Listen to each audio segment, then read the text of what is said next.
मेरठ उत्तर प्रदेश में रहने वाले एक आदमी ने अपने कजिन से 2.5 लाख रुपए उधार लिए ड्रीम 11 में खेलने के लिए, लेकिन अनफॉर्चुनेटली वो सारे उधार लिए पैसे ड्रीम 11 में हार गया।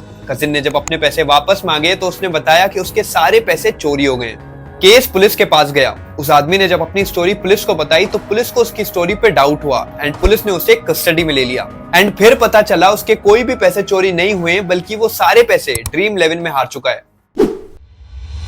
हेलो एवरीवन, मेरा नाम है अमान और आज के इस वीडियो में हम इन्हीं बढ़ते हुए ऑनलाइन गैम्बलिंग एप्स के बारे में बात करने वाले हैं। ये जो मेरठ का केस मैंने अभी आपको बताया है, ये कोई एक अकेला ऐसा लौता केस नहीं है, बल्कि दिन ब दिन हमें और भी ज्यादा ऐसे केसेस सुनने में आ रहे हैं। एक और इंसिडेंट की बात करें तो झारखंड में रहने वाले एक व्यक्ति ने अपने ही घर से 1.5 लाख रुपए की चोरी का नाटक किया एंड पुलिस की इन्वेस्टिगेशन करने पर पता चला कि घर में कोई भी चोरी नहीं हुई है, बल्कि ये पैसे वो व्यक्ति ऑनलाइन गैम्बलिंग में हार चुका है। शुभम से जब पूछताछ की गई तब उसने बताया कि वो कई दिनों से घर से पैसे चुरा रहा था। वो ऑनलाइन गेम में पैसे हारता गया, जिसके बाद उसने चोरी की फिल्मी स्क्रिप्ट लिखी और पूरा सीन क्रिएट किया। और ये कुछ केसेस ऐसे हैं जो बाहर आ गए, जो हम सब लोगों को पता चल गए। न जाने कितने सारे केसेस तो ऐसे होंगे जो ऑन पेपर्स कभी आते भी नहीं है। कितनी सारी कहानियां ऐसी होंगी जो किसी को पता भी नहीं चलती।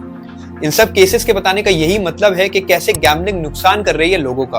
और आज हम बात करेंगे कि यदि आप भी गैम्बलिंग करते हो तो कितने % चांसेस हैं आपके जीतने के, कितने % चांसेस हैं कि आप भी गैम्बलिंग से करोड़पति बन जाओगे। बात करेंगे कि इंडियन गवर्नमेंट क्या एक्शंस ले रही है इन गैम्बलिंग एप्स के ऊपर, और लास्ट में बात करेंगे कि गैम्बलिंग कैसे अफेक्ट करती है ह्यूमन मेंटालिटी को एंड आपको वो अपनी हेल्थ के लिए क्यों नहीं करनी चाहिए।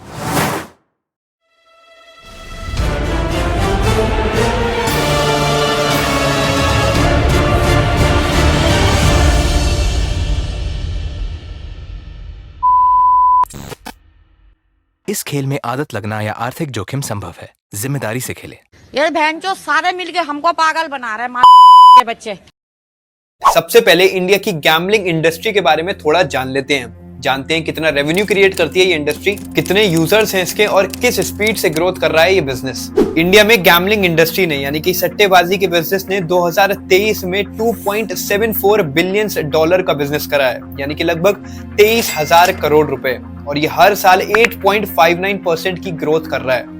यानी कि 2027 तक, आज से 3 साल बाद, ये बिजनेस 31,000 करोड़ का रेवेन्यू जनरेट करेगा। रिपोर्ट्स के हिसाब से 2027 तक 1,20,00,000 लोग रेगुलर यूजर बन जाएंगे ऑनलाइन गैम्बलिंग के। 1,20,00,000 लोग रेगुलर ऑनलाइन गैम्बलिंग के यूजर बन जाएंगे, यानी कि इंडियन पॉपुलेशन के लगभग 1% लोग रेगुलर ऑनलाइन गैम्बलिंग खेलेंगे। ये कितना ज्यादा नुकसान करेगा इंडियन इकोनॉमी को, ये आप इस कैलकुलेशन से समझ जाओगे। मान लेते हैं 1,20,00,000 लोग अपने दिन का 2 घंटा ऑनलाइन गैम्बलिंग को देंगे। ये होते हैं 2,40,00,000 घंटे। मान लेते हैं एक आदमी एक दिन में 8 घंटे काम करता है और इंडियन एवरेज का 480 रुपए दिन का कमाता है, तो हम 2,40,00,000 को अगर 8 घंटे से डिवाइड करेंगे, वो मिलेंगे हमें 30 लाख दिन। यानी कि 30 लाख दिनों में जहां पर इंडियंस काम कर सकते थे, वो उन्होंने ऑनलाइन गैम्बलिंग में बर्बाद कर दिए। इंडिया के एक आदमी की पर डे की एवरेज इनकम है 480 रुपए। इसका मतलब हमने 144 करोड़ रुपीस बर्बाद कर दिए ऑनलाइन गैम्बलिंग खेलते हुए, जो हम इंडियन इकोनॉमी में ऐड कर सकते थे। और ये कैलकुलेशन तो एक दिन की थी, यानी कि एक दिन में हमने 144 करोड़ रुपीस बर्बाद करे। यही अगर एक साल की बात करें तो वो 52,000 करोड़ रुपीस हो जाते हैं। यानी कि 52,000 करोड़ रुपीस जो इंडियन इकोनॉमी में ऐड हो सकते थे, वो ऐड नहीं होंगे ऑनलाइन गैम्बलिंग की वजह से। लेकिन अगर इतने सारे लोग गैम्बलिंग खेलते हैं तो उसमें से कितने लोग जीतते हैं, कितने % लोग गैम्बलिंग से फायदे में रहते हैं। एक रिकॉर्ड निकाला गया 4,222 ऑनलाइन गैम्बलर्स का, जो गेम्स खेलते थे जैसे स्लॉट्स, रूलेट और पोकर, और उसमें से पता लगा कि 95% लोगों ने अपने पैसे गंवाए। लेकिन ये फिर भी बहुत अच्छी परसेंटेज मानी जाएगी अगर इसे हम कंपेयर करेंगे इंडिया के सबसे बड़े गैम्बलिंग ऐप से। जी हाँ, मैं बात कर रहा हूँ ड्रीम 11 की। लेकिन फिलहाल ड्रीम 11 ने अपने आप को एक स्किल गेम प्रूव कर रखा है, ना कि कोई गैम्बलिंग गेम। इन दोनों में क्या डिफरेंस होता है उसके बारे में मैं आपको जल्दी से बता देता हूँ। स्किल गेम होता है जिसमें विनिंग डिसाइड होती है प्लेयर की स्किल पे, ना कि कोई लक पर, जिसका अच्छा एग्जाम्पल है केबीसी। गैम्बलिंग गेम्स होते हैं जिसकी विनिंग डिसाइड होती है लक पर, और गैम्बलिंग इलीगल है इंडिया में। लेकिन अगर आप ड्रीम 11 की विनिंग्स को डिटेल में देखोगे तो आपको क्लियरली समझ में आएगा कि उसकी विनिंग्स लक के ऊपर डिसाइड है, ना कि किसी स्किल के ऊपर। इसको हम अभी इस एग्जाम्पल से समझ लेते हैं। ड्रीम 11 का एक सबसे ज्यादा फेमस कॉन्टेस्ट होता है जिसमें फर्स्ट आने वाला प्लेयर 2 करोड़ रुपए जीतता है। इसमें 1.7 करोड़ लोग पार्टिसिपेट करते हैं। तो अगर आपके हम जीतने के चांसेस कैलकुलेट करें वो हुए 1 डिवाइडेड बाय 1.7 करोड़, जो होते हैं लगभग 0.00005%। लेकिन अगर इसी परसेंटेज को हम कंपेयर करें आपके आईएएस और आईपीएस बनने की परसेंटेज से तो वो होती है 0.2%। सिंपली मैं आपको समझाऊं तो आपके ड्रीम 11 जीतने से 40,000 गुना ज्यादा चांसेस हैं कि आप आईएएस और आईपीएस बन जाओगे अगर आप यूपीएससी की तैयारी करते हो।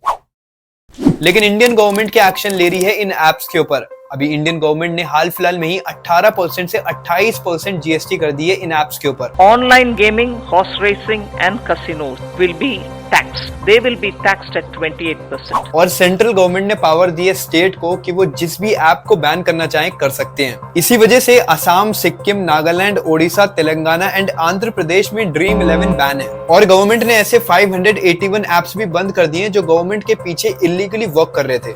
इनमें से 174 बैटिंग और गैम्बलिंग एप्स थे और 87 लोन एप्स थे। लेकिन अभी भी ड्रीम 11 जैसे काफी सारे ऐप जिन्होंने अपने आप को स्किल गेम प्रूफ कर रखा है सुप्रीम कोर्ट में, वो लीगली वर्क कर रहे हैं। ऐसे में आप खुद सोचें, समझें और जिम्मेदार बने और ऐसे ऐप से दूर रहें। अब बात करते हैं आखिर गैम्बलिंग और बेटिंग आपकी मेंटालिटी पर क्या असर करता है। गैम्बलिंग की वजह से काफी सारी प्रॉब्लम्स होती हैं, जैसे इंपल्स कंट्रोल डिसऑर्डर। इसकी वजह से आपके एक्शंस के ऊपर कंट्रोल करना बहुत मुश्किल हो जाता है। बहुत ज्यादा गुस्सा होना या फिर इमोशनल होना, ये इंपल्स कंट्रोल डिसऑर्डर की पहचान है। एंड ऐसे काफी सारे डिसऑर्डर्स जैसे कि mood disorders and anxiety disorders बहुत कॉमन है उन लोगों में जो गैम्बलिंग करते हैं। एंड गैम्बलिंग आपके ब्रेन्स रिवॉर्ड सिस्टम को एक्टिव करता है, जिसकी वजह से आपको एडिक्शन हो जाती है, जैसे ड्रग्स और एल्कोहल में होती है। एंड इस पर कंट्रोल लाना भी उतना ही मुश्किल हो जाता है, जिस वजह से गैम्बलिंग एडिक्शन इंसान की लाइफ में फाइनेंशियल लॉसेस होना, जॉब छोड़ना, उधार मांगना, घर छोड़ देना, मेंटल हेल्थ कंडीशंस होना और पर्सनल रिलेशनशिप्स का खराब होना बहुत कॉमन है। 2016 में एक सर्वे हुआ जिसमें 81% लोग जो साइकियाट्रिस्ट के पास आए थे वो गैम्बलिंग एडिक्ट थे। एंड आज के टाइम में जहाँ पे गैम्बलिंग इतनी इजीली एक्सेसिबल है, काफी सारे टीनेजर्स भी गैम्बलिंग एडिक्ट बन जाते हैं, जिसका एग्जाम्पल मैं खुद हूँ। मैंने भी अपने काफी सारे इनिशियल ईयर्स बर्बाद करे हैं इन शॉर्टकट्स ढूंढने के चक्कर में, लेकिन ये शॉर्टकट सिर्फ पैसा और टाइम बर्बाद करते हैं और कुछ नहीं। एंड यदि आप भी एक गैम्बलिंग एडिक्ट हैं तो इस नेशनल हेल्पलाइन नंबर पर कॉल करें और मदद लें। और यही थी आज की video. I hope you like it. See you next time. Bye bye.